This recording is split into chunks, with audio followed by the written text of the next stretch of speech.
ただいま到着の電車は各駅停車大阪梅田行きです。ご乗車の際、足元にご注意ください。この電車は各駅停車大阪梅田行きです。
先に到着します。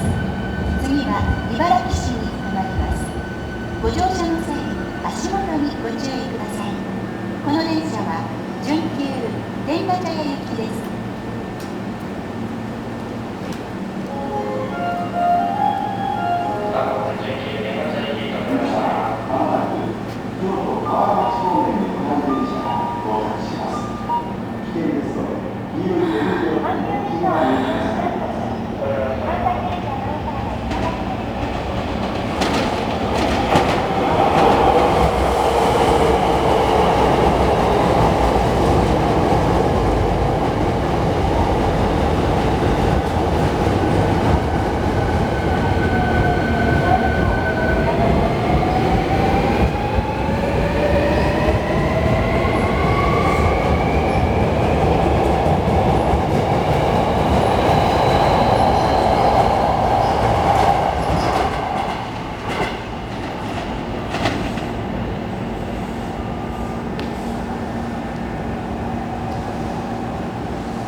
皆様、まもなく淡路方面へ向かう電車が到着します。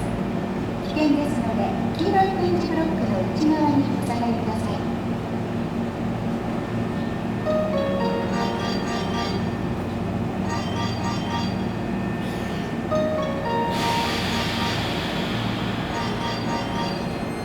ただいま到着の電車は特急大阪梅田行きです。停車駅は茨城市、淡路